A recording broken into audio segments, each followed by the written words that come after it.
So we're talking about renunciation this week. And as I was thinking about this topic, what came to me was the story of Buddha and how Maara tried to interfere with his enlightenment. And I wondered, what did the Buddha renounce in this encounter with Maara? And Maara is often described as the Buddha's enemy, as the ruler of demons, is depicted as this fairly scary character. And generally, Maara is portrayed as seeking to disrupt or destroy the Buddha's attainment of enlightenment. And the teaching that I usually understood from the story was that the Buddha achieved enlightenment by doing battle with all the temptations that Maara threw at him, desire with his three beautiful daughters tempting the Buddha with lust and sensual pleasures, and throwing his army of demons at the Buddha to elicit fear and anger, and then questioning, what makes you think you deserve? Why are you worthwhile? And instilling doubt. And so the Buddha overcame those temptations, and that was the renunciation, saying no to sense pleasures and no to anger and hatred and no to self-doubt. But then I thought, if we take this a bit deeper, the Buddha didn't blame Mara for these temptations. He didn't renounce and push away Mara. He renounced reacting to these temptations. And by not reacting, he was able to, as Catherine pointed out earlier this week, create space for something more beneficial, for some deeper wisdom, for some peace and equanimity that goes along with enlightenment. By releasing ill will and not responding out of ill will and trying to fight and do battle, he was able to let go of fear and create a space of kindliness and compassion. And we can see this in the language of the story, where he's seen as transforming the spears and arrows of the demon horde into flowers. A process of transformation, not attack. The story of the Buddha and Mara, but doesn't end there with his enlightenment, but continues. Sometime after the Buddha attained enlightenment, he's meditating in his hut with his disciple Ananda, who was rather protective of the Buddha, watching out over the Buddha's meditation. And who should arrive but Mara?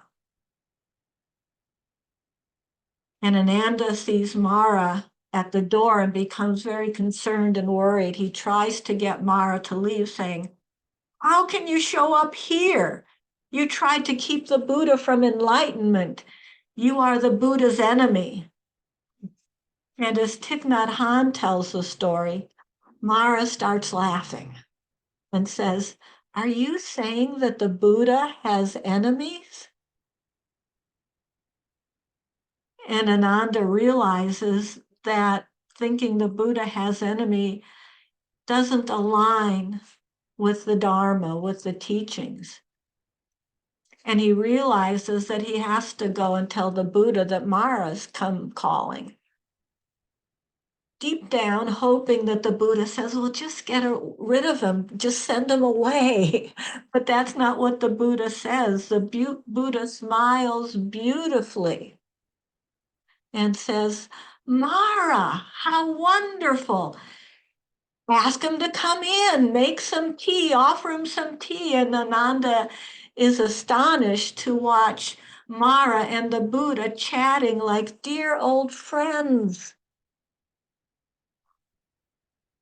And as Thich Nhat Hanh describes it, the Buddha practices hugging meditation with Maara, welcoming into his hut. The Buddha hasn't renounced Maara. He's not experiencing aversion, anger, or hatred towards Maara.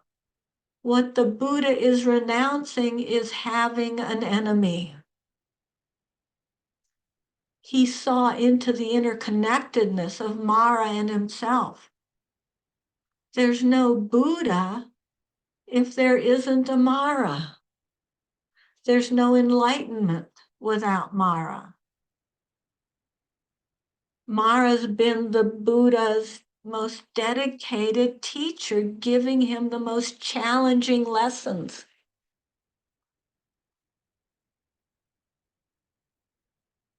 And even though those lessons have been very difficult, we might view Maara as one of the Buddha's benefactors, creating the conditions for enlightenment.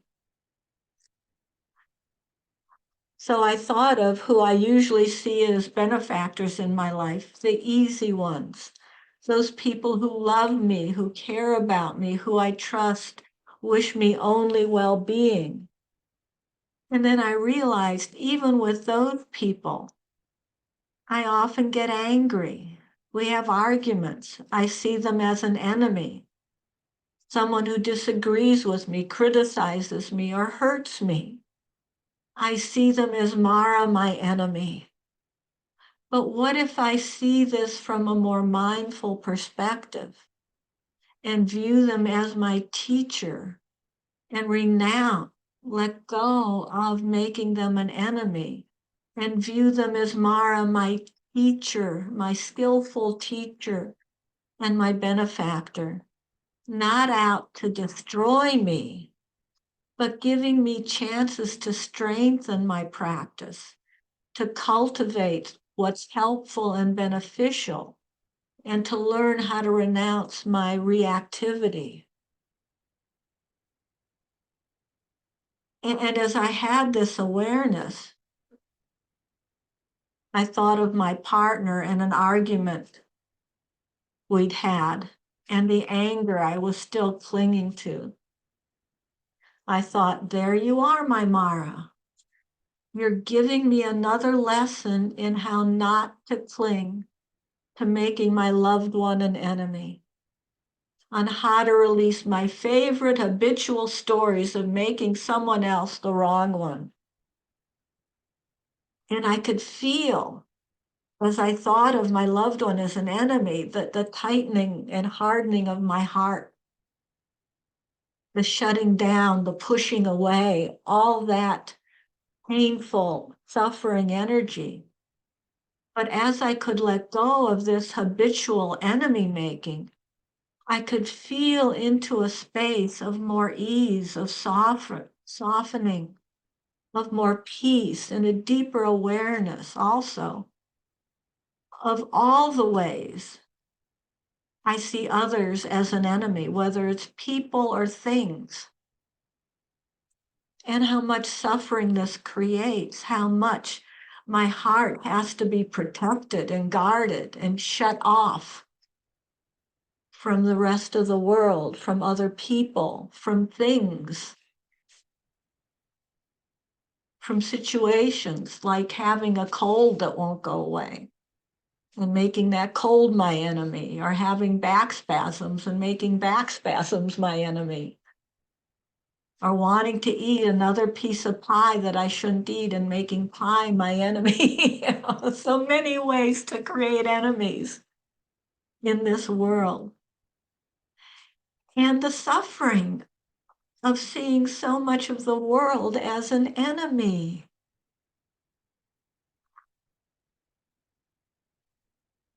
And I could see how our human world is just filled with this Maara as an enemy. There are just so many ways that we do this. That's the way our brains work. Blaming other people, things, or situations for my suffering. and the suffering in the world, and yet so many possibilities for deepening my practice, for learning the lesson of renouncing enemy making. Multiple opportunities every day. I don't know about you, but I have multiple opportunities to do this every day. I know, like Ananda, that making others the enemy isn't the answer, but it's still difficult to not react out of my own fear, greed, anger, or ignorance. I can notice when I'm making someone or something my enemy.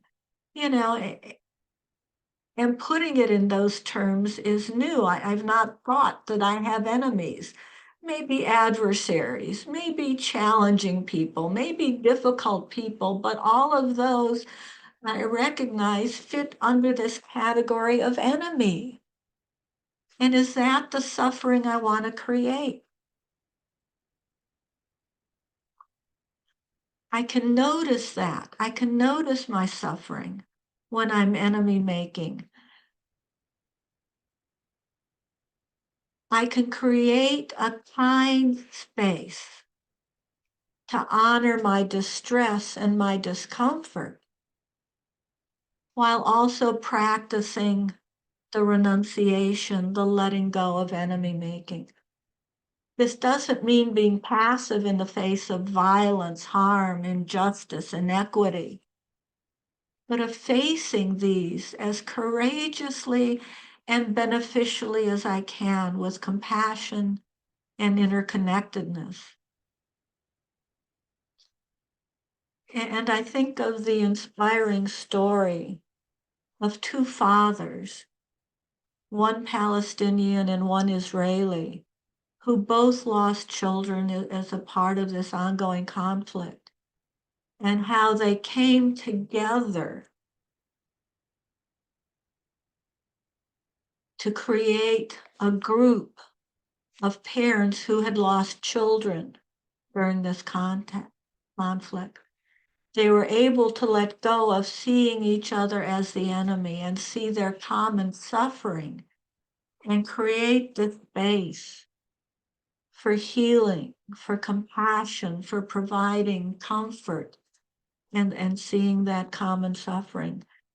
And that's not to diminish the horror of this awful conflict or to suggest tolerating it, nor is it about judging myself or others if we're not yet ready to let go. Rather, just acknowledging how these men might be benefactors to all of us in letting go of making anyone an enemy. Meeting myself where I am at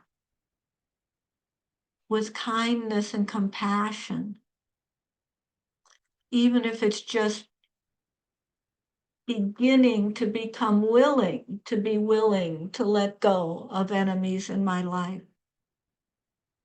If these men can do it, perhaps we can do it, just as the Buddha and Maara showed us it could be done.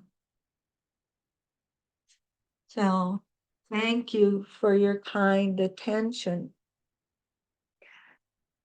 And let's take some time now to provide the space within ourselves to find a bit more ease and comfort, loving, kind, compassionate acceptance of wherever we're at and wherever our bodies are at.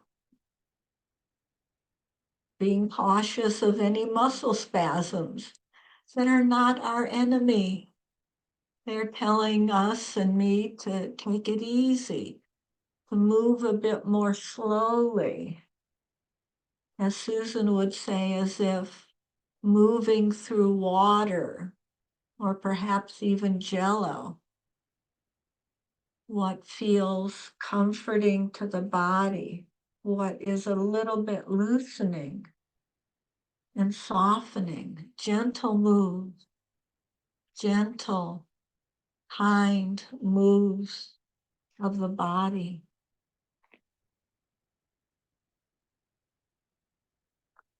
Being very aware of where the glitches are, what might trigger the spasms, and what might offer some comfort and loosening.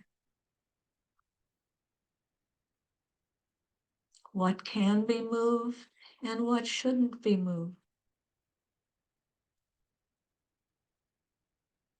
And inviting the breath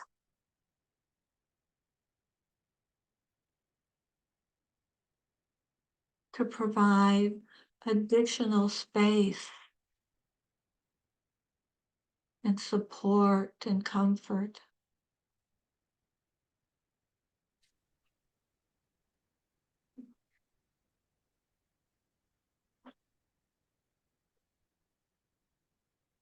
Allowing the natural flow of breathing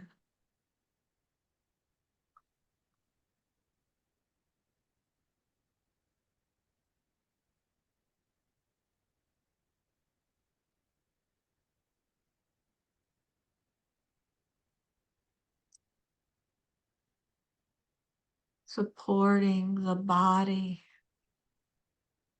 with breathing in spaciousness and breathing out, releasing whatever is not beneficial in this moment.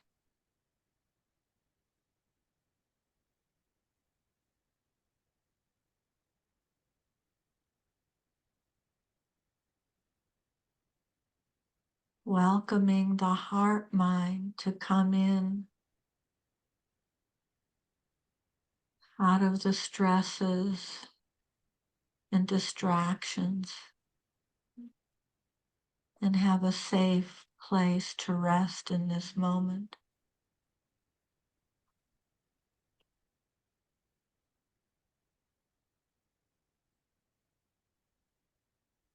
Where we can meet ourselves just as we are.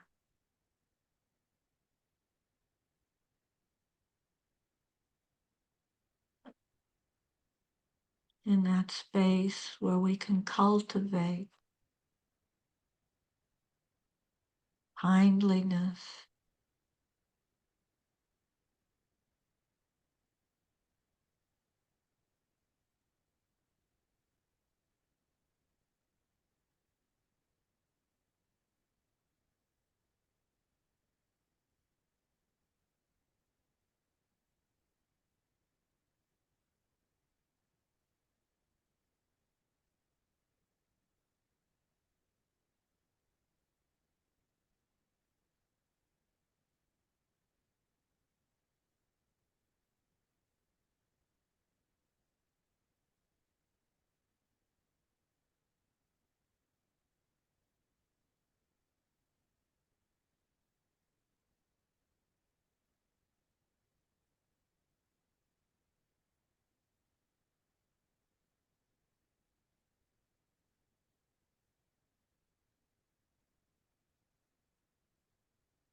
And noticing any thoughts or distractions,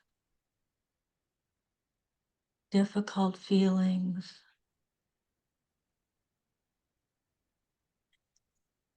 not enemies, benefactors, friendly reminders to return to this breath and this moment.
And perhaps inviting mindfulness to the fore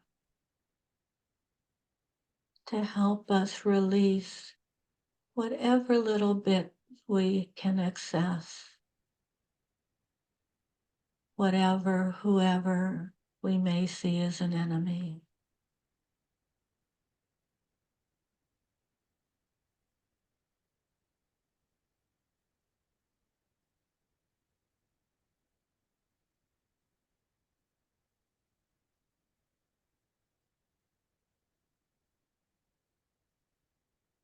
And just imagine all of us sitting here with each other, releasing just a bit whatever adversaries we may have.